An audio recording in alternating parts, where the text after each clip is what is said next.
আসসালামু আলাইকুম। আমি Rashida Khatun, associate professor and head of the department zoology and biology, central women's college. মেয়েদের online ক্লাসে তোমাদের স্বাগতম। আমি গত ক্লাসে তোমাদের বায়োলজি সেকেন্ড পেপারের শুরু করেছিলাম chapter 1, animal diversity and classification, প্রাণীর বিভিন্নতা এবং শ্রেণীবিন্যাস। আমরা সেখানে শ্রেণীবিন্যাসের ভিত্তি পড়েছিলাম কিছু অংশ, দেহের আকার, ক্লিভেজ, ভ্রূণস্তর এবং প্রতিসাম্য। আজকে আমরা বাকি অংশগুলো পড়ব। আমরা 4 নাম্বার পর্যন্ত পড়েছিলাম, আজকে আমরা 5 নাম্বার থেকে শুরু করছি, যে খণ্ডকায়ন। ঠিক আছে, মনে আছে? আর গত ক্লাস নিশ্চয়ই পড়েছো তোমরা। আজকে আমরা খণ্ডকায়ন থেকে শুরু করব। তা হচ্ছে মেটামেরিজম অর সেগমেন্টেশন। কোনো প্রাণীর দেহ যদি লম্বালম্বি অক্ষ বরাবর একই রকম খণ্ডাংশের পুনরাবৃত্তির মাধ্যমে গঠিত হয়, তখন এই অবস্থাকে খণ্ডকায়ন বা মেটামেরিজম বলে। প্রতিটি খণ্ডককে বলা হয় মেটামিয়ার বা সোমাইট।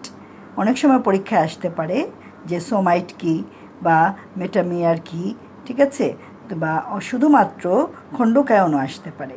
তখন তুমি এভাবে বর্ণনা করবে। এখানে আমরা দেখতে পাই যে এদের আবার কয়েকটি অংশ: সমখণ্ডকায়ন বা হোমোনোমাস, অসমখণ্ডকায়ন বা হেটারোনোমাস এবং খণ্ডকবিহীন। ঠিক আছে, তাহলে এগুলো তুমি এই ভাগগুলো অবশ্যই বলবে। আমরা চলে যাচ্ছি যে সমখণ্ডকায়ন কাকে বলে। যেসব প্রাণীর দেহ খণ্ডকগুলো সদৃশ্য বা একই ধরনের হয়, যেমন কেঁচো, যোগ। আমরা নিশ্চয়ই দেখেছি যে এদের যে গঠন, তোমাদের মনে আছে নিশ্চয়ই কেঁচো দেখতে কেমন, তার গঠন কিন্তু সব খণ্ডকগুলো একই রকম থাকে। কেঁচো কেমন থাকে জানো তো না? এরকম করে প্রথমে দিয়ে এভাবে পর্যায়ক্রমিকভাবে খণ্ডকগুলো সাজানো থাকে, তাই না? তাহলে এরকম গঠন যখন থাকে তখন বুঝে নিতে হবে যে এদের সোমাইট বলে। ঠিক আছে, এরপরে আসছি আমরা অসমখণ্ডকায়ন। যেমন যেসব প্রাণীর দেহখণ্ডগুলো অদৃশ্য বা ভিন্ন ধরনের হয়, যেমন আরশোলা। তোমরা নিশ্চয়ই আরশোলার চিত্র জানো। আমরা দেখতে পাই কেমন থাকে আরশোলা, এরকম অনেকটা মুখচিত্র।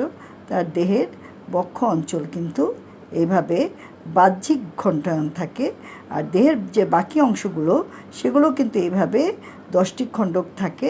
এগুলো বাইরে থেকে খণ্ডায়ন থাকে। আসলে এদের খণ্ডায়ন কিন্তু চোখে দেখা যায় না।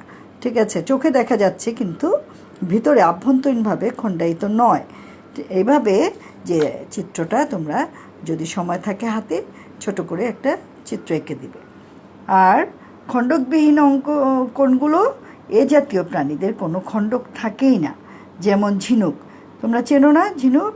সেই ঝিনুক তোমরা উদাহরণ দিয়ে দিবে, ঝিনুকের কোনো খণ্ডক থাকে না।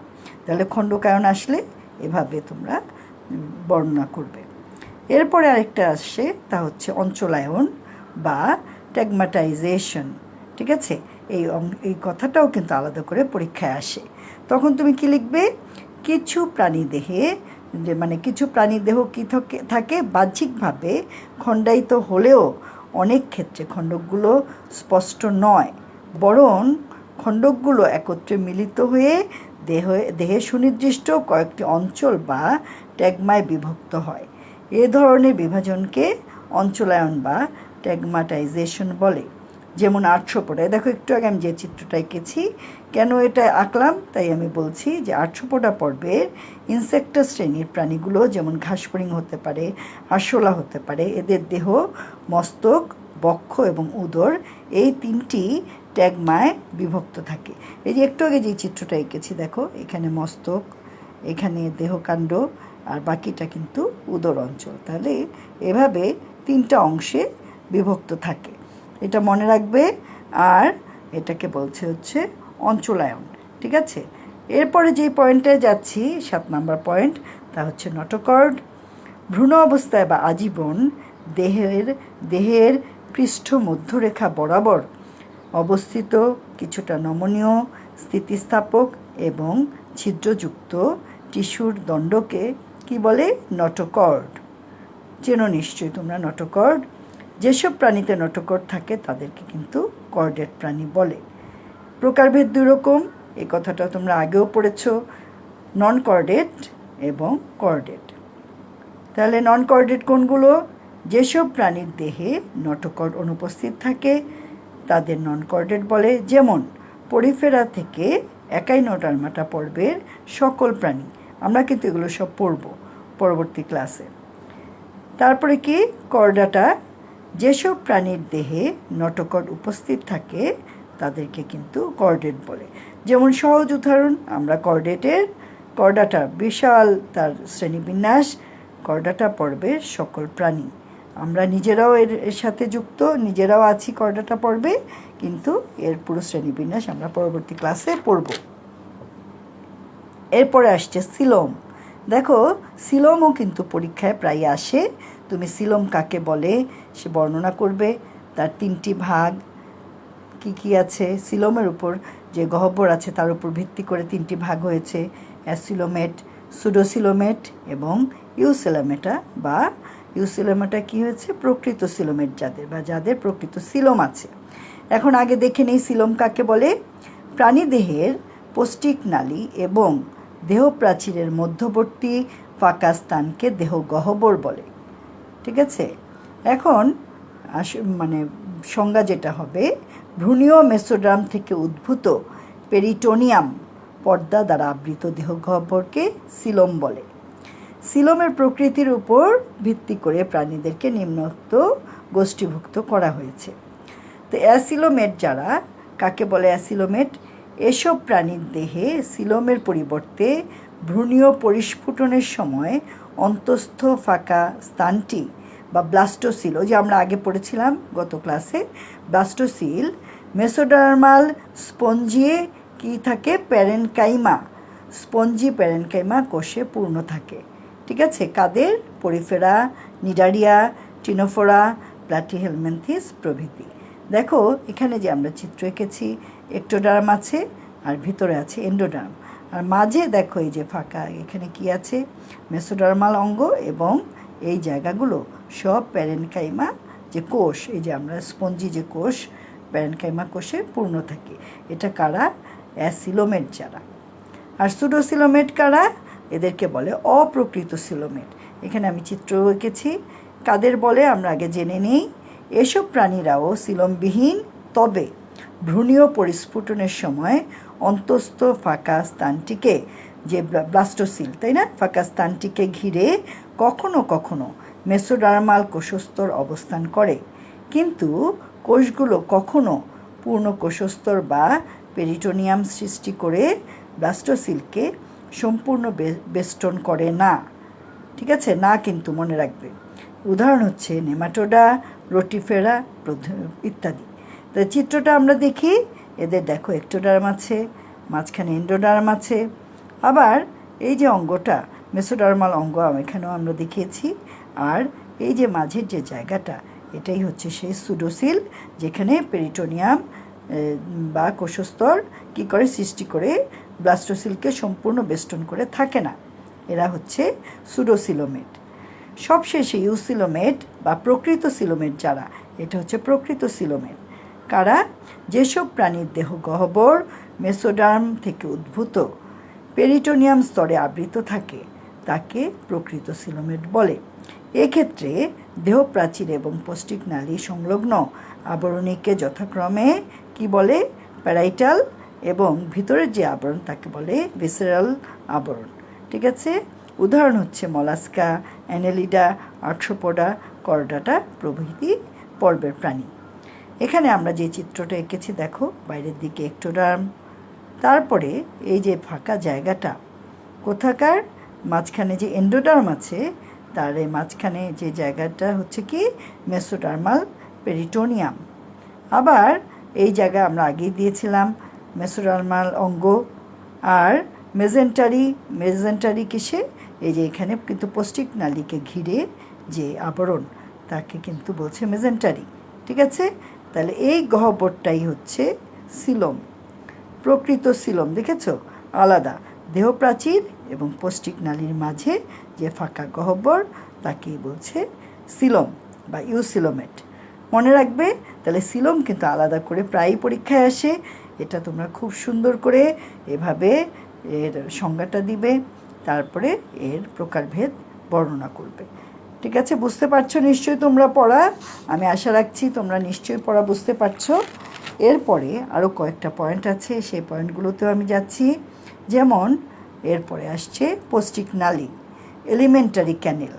ঠিক আছে, পৌষ্টিক নালী যাদের আছে তাদেরকে বলে কি? দুই রকম। কীরকম? যে প্যারাজোয়া এবং এন্টেরোজোয়া। ঠিক আছে, প্যারাজোয়া কারা? যেসব প্রাণীর দেহে কোনো নির্দিষ্ট পৌষ্টিক নালী বা গহ্বর থাকে না। যেমন কারা? পরিফেরা পর্বভুক্ত প্রাণী। ঠিক আছে, পরিফেরা মনে আছে প্রথম পর্ব আমরা যেটা পড়লাম, যাদের কি থাকে? অ্যাসিলোমেট যারা। ঠিক আছে, তাদের কিন্তু দেহে পৌষ্টিক নালী কী হয়? থাকে না। আবার এন্টেরোজোয়া যারা, যেসব প্রাণীর দেহে নির্দিষ্ট পৌষ্টিক নালী বা গহ্বর থাকে, যেমন নিডারিয়া থেকে করডাটা পর্ব পর্যন্ত সকল প্রাণী। তাহলে কি এখানে আমরা নিশ্চয়ই আছি? অবশ্যই আমরা হচ্ছি এন্টেরোজোয়া। মনে রাখবে, আমরা হচ্ছি এন্টেরোজোয়া, আর যাদের পৌষ্টিক নালী থাকে না তারা হচ্ছে কি? প্যারাজোয়া। এটা মনে রাখবে, এটা অনেক সময় পার্থক্যও আসে।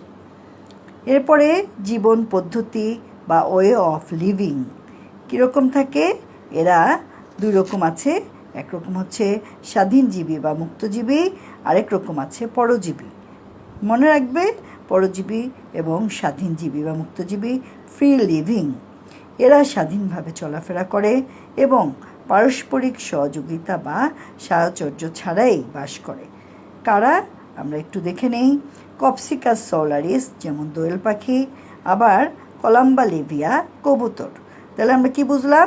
এই সমস্ত প্রাণীগুলো, এরা কিন্তু সবাই প্রাণী, এরা স্বাধীনজীবী, মুক্তজীবী, এদের কারো সহযোগিতা ছাড়াই এরা যে কোনো অঞ্চলে, যে কোনো জায়গায় এরা বসবাস করতে পারে। আবার যারা পরজীবী, প্যারাসাইট, এদের প্যারাসাইট কথাটা তো আমরা সবসময় শুনি, তাই না? এরা অন্য প্রাণী দেহে আশ্রয় গ্রহণ করে, খাদ্য শোষণ করে বেঁচে থাকে। যেমন অ্যাসকারিস লাম্ব্রিকয়েডিস, গোল কৃমি, ফ্যাসিওলা হেপাটিকা, চ্যাপ্টা কৃমি। এরা কি করে? অন্য প্রাণীর দেহে আশ্রয় গ্রহণ করে, খাদ্য গ্রহণ করে, জীবন অতিবাহিত করে, কিন্তু যেই প্রাণীর গায়ে এরা থাকে তাদেরকে বলে পোষক বা হোস্ট। তাদেরকে কিন্তু মেরে ফেলে না। মেরে ফেললে এরা কিন্তু বাঁচতে পারবে না।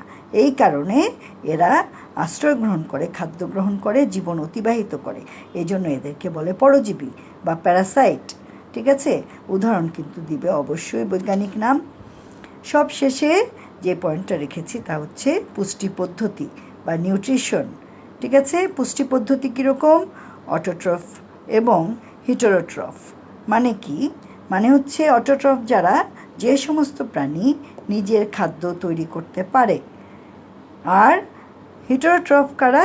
যেসব প্রাণী নিজের খাদ্য তৈরি করতে পারে না, অর্থাৎ পুষ্টির জন্য অন্যের উপর নির্ভর করতে হয়।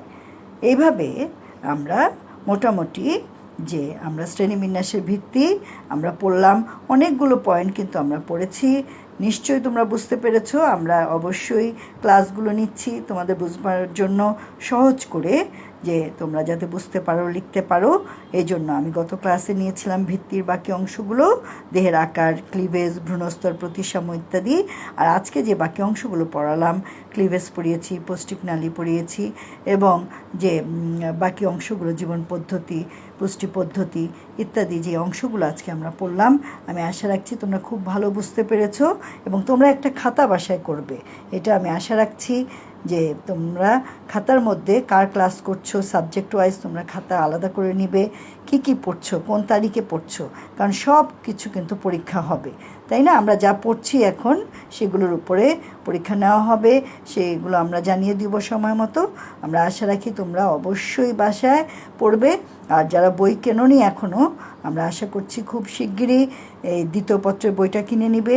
আমরা এই অংশে পরবর্তীতে কিন্তু আরও ডিটেলসে চলে যাব, আরও অনেকখানি পড়াবো। সুতরাং বইটা সামনে থাকলে, খাতা সামনে থাকলে তুমি ক্লাস করতে পারবে।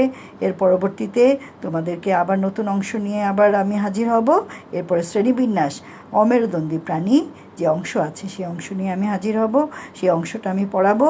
সুতরাং তোমরা ততদিন ভালো থাকো, নিরাপদে থাকো, আমরা সবাই সুস্থ থাকি, আমাদের জন্য দোয়া করবে, আমরা তোমাদের জন্য দোয়া করব। অবশ্যই সবসময় দোয়া রাখি, আর যাতে সামনাসামনি আমরা ক্লাস নিতে পারি ক্লাসরুমের সুন্দর পরিবেশে, সেজন্য আমরা দোয়া চাচ্ছি। তোমরাও দোয়া করবে।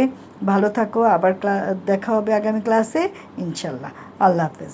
আসসালামু আলাইকুম।